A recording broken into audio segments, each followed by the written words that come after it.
bana King, bana Dar es Salaam, bana Poto, bana Mokil Mobimba, site à Moko, Afrique Info avec Franck Stemai, Yandankala, Klende. X-Bass, Marandura.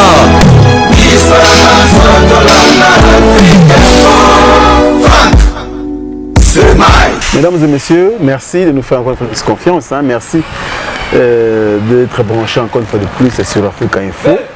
Et bienvenue dans le cadre de cette émission, bien sûr, Culture Info, avec votre ami Franck Stemai. Voilà, nous sommes là, toute la grande équipe, Maïl et Sadiki. Nous sommes là pour vous servir. Aujourd'hui, nous sommes venus chercher, bien sûr, un confrère.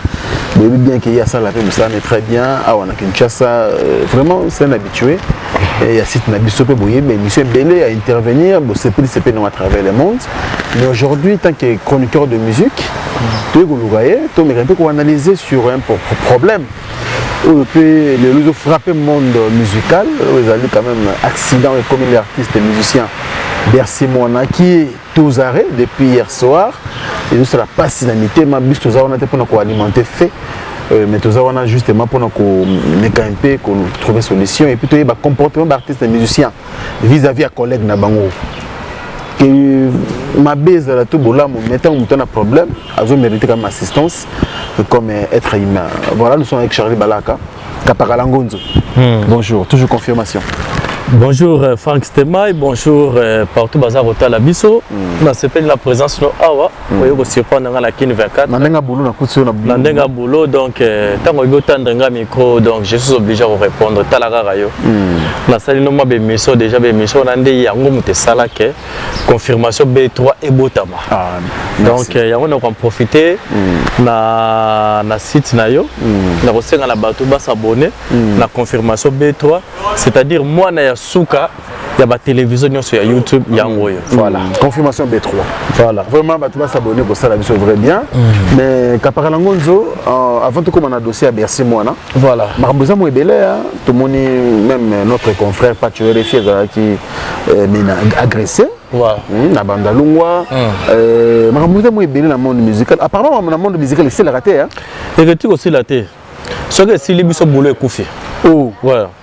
Boulot na biso yango yo nga dernièrement to sala ka émission moko na nga na boma moto ya guerre ezalaka entre JB Piana na Weranson omonaki na kota ki na baranki na ndima ko sona na Mosaka na Sankara de Kunta pona luka pe mais mapata ya kota po aboma pe aboma moto wana mais en réalité makamango soko tali pile le pena ezalaka na ngaka esilate ezazana ngaka mais la grande boule peine avant d'aller dans le bino, la salle qui est erreur. Puis c'est actualité de Angola.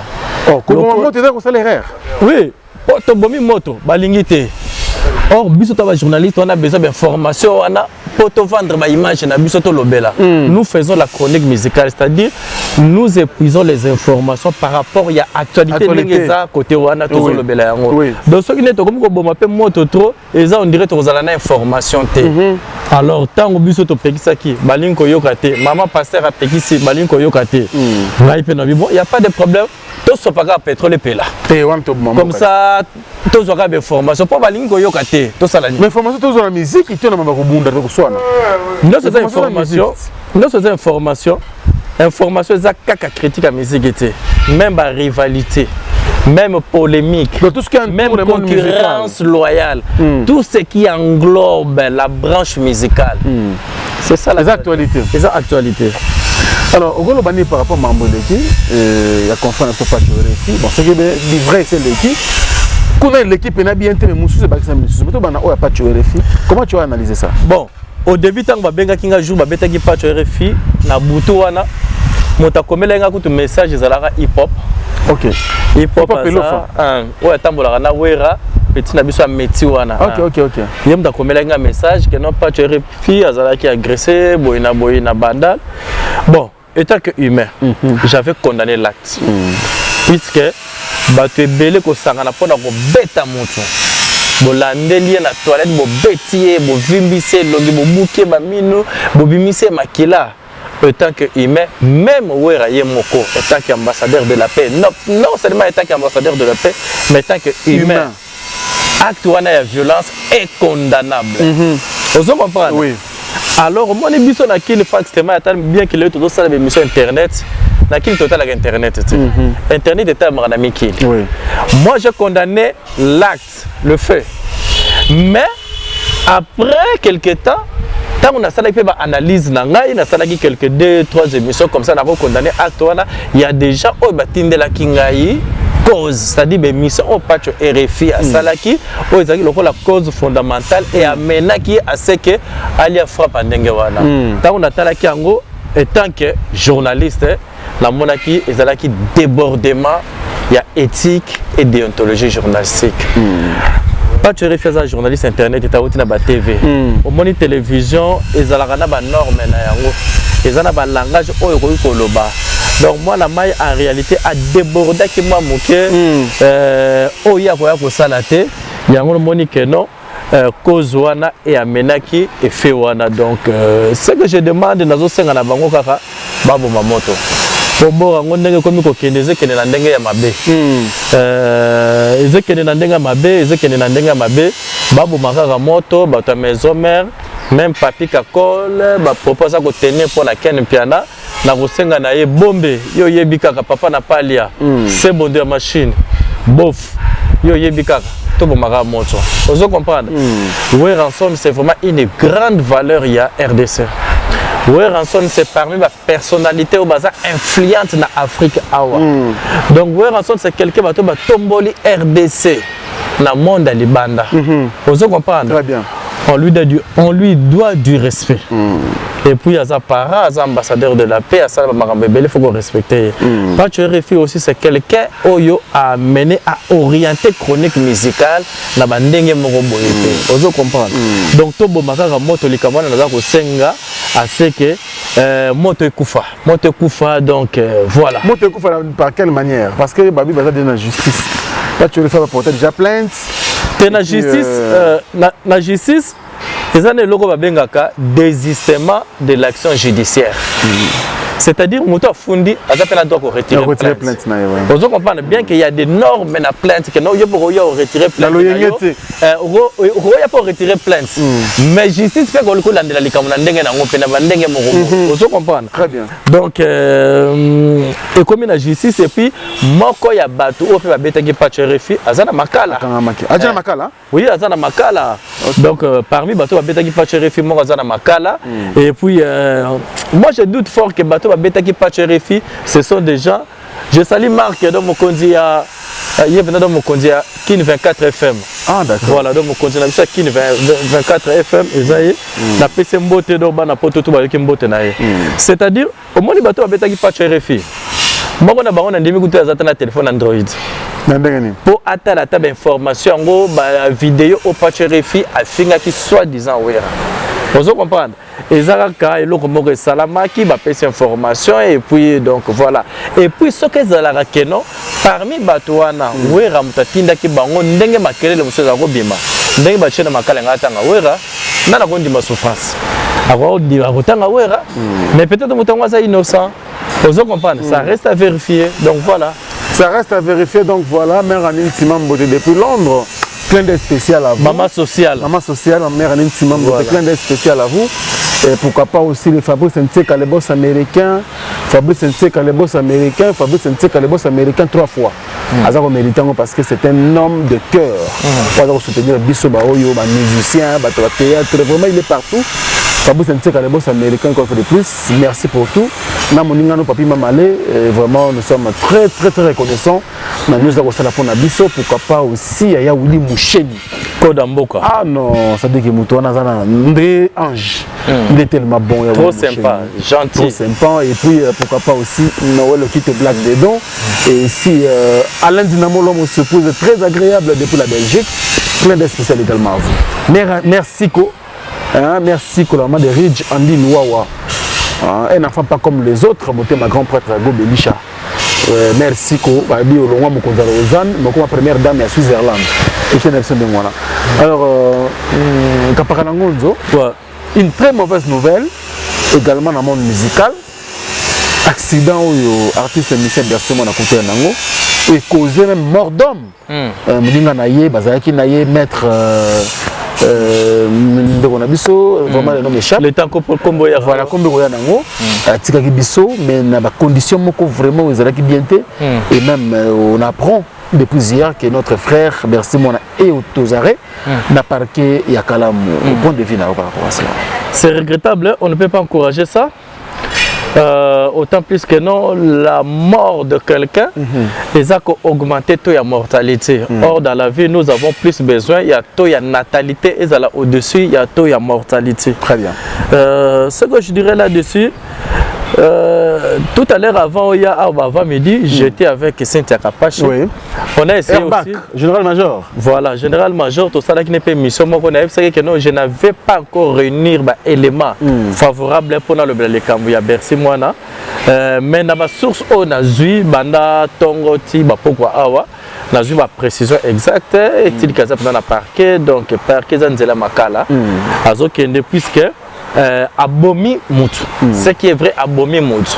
Mais comme abomi mutu est indépendamment ya bonne volonté là. Batoba boulette que nous a qu'ici à sacrifier non. C'est un accident. C'est un accident et puis bah où t'es comme là au moins mutu déjà ceux qui ban koye koti nenge zalakawana a démarré à quoi tant va belle ali a zongi ça qui a la rétroviseur à matelier des histoires pareilles donc il y a un des sali muningane wana à perdre vie ngana za ko compatir naie justice c'est ça la musa na ndengo go sala mais ba comprendre que non c'est un accident qui est indépendamment de sa bonne volonté puisque on aurait appris que non c'est son meilleur ami. Oui, maître, comme on est, maître Charly Mbata. Ah, Ndoyi Nanga vraiment. Charly Mbata. Condoléances vraiment la famille là, vraiment. Condoléances, sincères condoléances. Non, Richard Mbata, sorry. Richard Mbata. Richard Mbata, voilà donc. Sincères condoléances, la renouveler sous ma condoléance Nanga et Panaye. Donc voilà. C'est un accident. Vous allez quand même nous tourner le monde musical. Tant que talaka, depuis le début. La carrière à Bercy, on a les longs kama. Évolution artiste, son comportement vis-à-vis de patron naïe. Non, n'enka combien carrière naïe. Bon, à dire vrai, je connais l'homme étant qu'artiste à la télévision. Oui. Au moment où on a bima tout na sikaboye na courtoisie rabango difficilement. Bano babima net ba Bercy wana na yebi kazaki pa waze quoi asali nasibaye aye pa ya weranson donc on a d'abord que cause mutu ka bengi monstre ka kufi monstre ma misu voilà donc c'est quelqu'un qui n'est pas du tout sérieux adapté sérieux autant plus kolongwa au moni na batamu que so longwa ezaka mabe. Nous avons des artistes comme Lobeso. Avant de 10 ans à la maison mère à Longo, où même qui peut ça bien. À peine à qui pas ya ferré, à où t'es pas ferré, à Zongi, à qui pas le roi de la forêt, à qui Zongi pas de la forêt, à Zongi c'est pas ferré. Donc c'est-à-dire il n'est pas stable et puis il doit soigner sa façon d'être. État d'esprit na ifo abongisa yango. Parce que on dirait bon, ils ont encore une musique moi qui Bill Clinton. So Mouni a un peu agité. Est-ce qu'il y a un gars qui bien il y a autre chose? Non, Bill Clinton a zalaka bongo te. Bill Clinton a zalaka bête de scène. La scène inde à tout kaka. Mais Bill Clinton so beaucoup tani na ye, un garçon doux, paisible. Donc voilà, Bill Clinton va aller qui na biso to fana na bango na wenge. On se connaît très bien, to ebani azalaka nde so Bill Clinton ko zané timide, mais so comme kaka podium. Donc on sentir venir que nous on monte donc il y a venir le roi ya podium il y a un moment que nous même façon na yé oyo a bandé la musique qui banda 1997 to salaka wenge til lelo Monique il a fait toute une école tout le monde ba comment ko imiter même Bercy peut comment ko imiter baza ebele ba G5 donc c'est vraiment toute une école mais mingi mazolo ba qui s'y pèse ma casse dans le monde musical et ça va retour. Heureusement que tu as dans le monde. Il y a un gambo na biso bien merci. Mais babi qui c'est ma casse dans le monde musical. Il y a un retombé dans yango. Te ngala ndi maraki c'était. Ngala ndi maraki c'était même troisième on a besoin de bangote et cause na ngo peka impression et cause na ngo loko pe ya ko bangisa bato kaka ba tatouage za na banzoto ya bato ebangisa rapeti puisque ba tatouage wana za na ba signification na ngo soko zwi na ba code ya ba tatouage o mona ke ya ba signe mususu diabolique ba continue ngo ba indien donc c'est-à-dire tatouage moko na moko za na signification na ngo donc na ko ndimeloko o na yebite pa ya Bercy c'est-à-dire a Charly so misatu est-ce que ça kisi je ne sais pas et ça kisi te non na ko juger te mais ngai kisi na musique na ndima ngo te pour na vanda na artiste oyo asala succès makasi koleka presque ba musicien tout ya Congo Ranson le roi de la forêt na vanda na non seulement porte-parole pour na banda kutu maison mère installateur tina yo comme porte-parole na yo comme directeur ya cabinet ya Ranson tina suka nango awa bien que na comme journaliste na zaki conseiller spécial na ye en tout cas le côté mabe na tika la ko sentir seka Ranson na kana ki c'était postemai mo ndango zaboy so kozana kisi lokolo za moninga nanga na bano sentir ata na bendis moko boye ke non moto on dirait mais tina vana na Ranson na santa te mo eloko moko ya kisi na bon mais na vana na musicien moko na otanga kombote pour na respect yebi kaka yanki mpo ya pekisinga ba makambo belé donc na nini donc na vana na musicien moko na parcours nanga na santa ke na za moto ba moto ye na santa ke na en tout cas bon ya za la moni boko za la pe bo vandika aboye bovandika ka boye ngana za mu continue ko ya pesa ngambongo ya boye na sala boye sali combien ba téléphone ko kota na pa voilà donc voilà merci et on crée un problème sous en tout cas kapaka nango Charly Balaka on to lokela kio to na minya ko lobana yote voilà merci s'il faut dire une chose par rapport à l'évolution de la musique en général bon ba musicien na biso ce qui est vrai. Nous sommes en train de subir une décroissance totale de la musique nabiso. La sens nini, musique actuellement est comme une orientation mususu. C'est-à-dire que non, makambo ya orchestration eza susu na vogue te na ba musique nabiso. Musique lelo comme que no ba ko bengisa yo wera yo moko kene pe yo moko. Vous comprenez? Musique comme ndenge wana. C'est-à-dire eza mabeto malamu. Eza malamu. C'est-à-dire période na période musique fait la caractériser na ndenge na yango. Musique ko ba wera ba sala wa ba succès ba jibem piana ko beta concert banda 22h ti 14h d'ita et ça la nulle part ça la qui période na ngo. Vous comprenez? Mais lelo musique lelo orientation na ngo soko lingi esimba na ndenge ko marcher ba monter landa fali.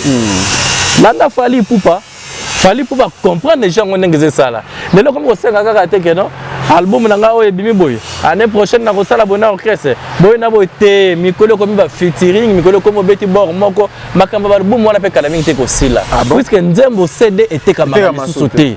Le musique comme côté comme ba vente en ligne. On se comprend vente en ligne les albums te za chanson. On se comprend. Et za la chanson tala nzembo o fallait poupa auto sala na RKL. Kota na YouTube beta jambo. Oh non non non. Non non non. C'est-à-dire musique lelo po esimba il faut landa lokolo ya fali poupa nazo senga na ba nyonso bato babele ba koyina yo ba biloko zolo mama musique netambola la lobby nga naza impresseur ya musique oyo koyina nga je m'en fous nana lesa nga nana ko pelenge lo boy mutu ça vous comprenez donc c'est-à-dire oyo koyina nga je m'en fous comme m'en fous je m'en fous comme zéro okoyina nga pona nini ngana yo na bato bazotala ba bike numéro 1 ya musique ya RDC lelo se fali poupa bakisa kaka tika Charly Balaka na lobby nazo ba vérité au moins la période où toleka ba numéro 1 na musique na biso c'était rivalité ya Ranson et JB Piana ba fali poupa bazaki ba fanatique ba Ranson na ba JB vous comprenez qui fali poupa ce qui le là comment fali poupa aza mwana oyo zo ma yele ya Koffi Olomide mais à s'inspirer na Wenge pour Wenge de kolisa biso on se comprend mais lelo makambo fali pour paso sala nana sala ngona musique na biso asate makambo fali pour paso sala toza la sincère Ranson JB Piana tatane Koffi Olomide qui que ce soit basala yango te eza mabete lingo lo bateke no fali ndaza na top un jour pe mususu pa koyaka o sala ka c'est le numéro 1 oui numéro 1 du moment numéro 1 du moment mais l'avenir c'est un point d'interrogation. Et l'ingo le bataille que nous fallait pour aux alaka yeti na suka qui aurait écrit le lot que nous fallait pour bakoya azala peine succès ko le ka Ranson be JB Piana nana ndima kyango Non, c'est-à-dire musique lelo est commis dans la direction moko boye et ça les sous ba mouvement té. Et ça sous ba plainte té. Et ça sous ba stratégie té. Aux on va dire ça ba yodia ma moto té. Pourquoi il en français? Non, français ou bien lingala ou tout. Et ça nango musique nous sommes sur la mélodie bien. Fallait ayembi na RKL, ayembi lingala. Vous comprenez? Très bien. Ayembi lingala. Pour le bani que ça world music tu même lingala c'est du world music. World music c'est ça veut dire la musique du monde. Il fait la musique au lelo même la télévision américaine. Ils ont relâché ça, la télévision européenne ils ont relâché ça, la télévision africaine ils ont relâché ça. C'est-à-dire et quand il monde la musique est écoutée dans le globe terrestre et tout, on peut dire que bravo na fallu. Et l'inko le baté que nous sommes numéro 1 Zara Yomoko non, numéro 2 baza ba garçon lokola ba Jésus de Nias fait rigola. C'est-à-dire mutu oyo azup na monokoni a nuit qui yango na mabanga lobi rumba et kokufate. Tala ba très belle chanson, ba très belle mélodie au fer à sali. Aujourd'hui qu'on le veuille ou pas, Ferrego là c'est la plus belle voix de la musique il y a RDC. Numéro 1 na makamoko yema na RDC Ezaïe. Oya koboya je m'en fous comme m'en fous, je m'en fous comme zéro. Je m'en fous comme m'en fous, je m'en fous comme zéro. Moi je pense que nous sommes en train de cheater déjà avec notre confrère Charly Balaka Kapangalangonzo, l'homme de confirmation B3. Est-ce que ça va bien qu'on la vérité? Non, il faut dire la vérité. Et puis on a la vérité le roi l'homme. Ce soir. Moi je ne peux dire que la vérité. L'hypocrisie continue moi mingi. Non, c'est-à-dire que non, il faut te le la vérité. Il faut te le la vérité. Hein? Il faut et puis la vérité têtue. Attends boy ko lobango, il faut rattraper. Voilà. Donc on a lobby et sa vérité, na lobby en tant que sentiment, et sa vérité étant que expert ya musique. Na lobby en tant que impresseur ya musique. Na lobby en tant que promoteur ya musique pour d'abord ngamo manager ba musicien belé na braza na kina awa. Ngamo pe na producteur, na zana label na Balaka événementielle. Très bientôt nous allons profiter et pas na yo na annoncé que non à partir ya mois de juin nous allons organiser festival na ngai Montikile Awards. Montikile Awards na robet ça ba musicien tout ya kin et vous allez na Mayalos autour de la piscine. Donc très bientôt là beaucoup moi na sport na benksi ndeko ya presse na zaro logo pe pour na presse invitation. On a limité ça la bloc de façon que notre bête ça va monsieur va souffrir va bêtater. Tu repenses ça va on cacher dans nos kabolaka na porte. Oh et bon on a la recherche mise caché. Oh hier to chebe instrument pour cette zoya na sonorisation moko o ba to ba mona na Kinshasa. On se comprend. Et en plus ça faut que ça événement moko sous les au patronage, il y a yemoko gouverneur à ville. Ah, c'est une bonne chose. Vous comprenez? Et puis, bourgmestre, la biso paye mon gafoula, a impliqué dans les camois, tu travailles dans les sponsors, yo musicien, oye, to Yokani, au petit concert, n'importe au Kaboli. Tu as 3 000 francs, 5 000 francs, n'importe au Kaboli, yo juste 1 500, on appelle 1 500 pour j'ai une équipe. Tu bêtis qu'à concert, l'équipe de musique va du 15 juin. Clôture nango rozala le 30 juin jour indépendance tozo raisonner pareil nango kozala nani na benga roga masa na ngambo na benga musicien c'est faut la musicien na boule faire repos ce qui faire ça pareil à roya à robeta n'importe moi le écoute bien parce qu'il y a un succès na boule faire na boule wata bon tout ça mon équipe tout ça le benga nyoka longo pareil on peut le prendre tout pareil chez dans Jésus de Nias fait rigola on va mission musuté yo che pareil le batteur on le bête chaque jour pareil ça moto yo pour premier jour événement et vous allez ba musicien chrétien la robette au moins 12 musiciens chrétiens oh il y a 30 minutes à bêter à longo lobby nango pareil événement ce que vous allez faire à bêter na lingi vraiment ko côté sango makambo ya ba jibe piano ou ranson te pour ça aujourd'hui jibe piano automatiquement ba bongi mutawera so ko zuwa ranson automatiquement ko bona ya kona ninga zoka ba jeune ba masa na biso ko bena ke ozala ngata na ngala zo dudu ko pa maza na boloko na poto za na boloko beta ka mwasi na ye abeta ka mwasi za na boloko donc total ka so kiti ba jo wana bimi na ba vertige avungula ali na poto na ko zo ye pe ale parrain mbala mo po ya yemba danger. Merci beaucoup Balaka, c'était un plaisir de te voir toujours dans notre émission. Je pense que ça a un systématique. Alors nous sommes à la fin. Je ne sais pas s'il y a un dernier message à lancer parce que il faut dire une chose que le président Denis Singambani Mbambi à Zakotalayo depuis Paris, ensemble avec Cheveri Mouzang, le test spécial du président. Nous pensons également à notre frère, grand frère Martin Boukanga. Les soldats américains, Moté Macaronel Fontaine, et pourquoi pas, j'insiste sur Alain Dinamo, l'homme au secours agréable, Bogart na poche, Moté Maman Teni Samba, depuis la Belgique, et pourquoi pas Noël Okito Black dedans, le jeune millionnaire, il y a Willy Mouchen, le code, le seul, unique, le vrai code mondial. Pourquoi pas aussi mon vieux Jojo Ngonda, il mène la terre avantageuse. Gauthier Mascat, le boss idéal. Et puis merci pour la première dame de Lausanne. Je n'oublierai pas Loris la Congolaise Malolo. Oui, on appelle la personne de Loris la Congolaise Malolo. La bosse était mère Betty na Allemagne. Et pourquoi pas na Castro Massini na London. Comme belé, hein, Balaka. Deux fois, tu as bengango. On a commis ONG, organisation non gouvernementale. Il y a une organisation non gouvernementale.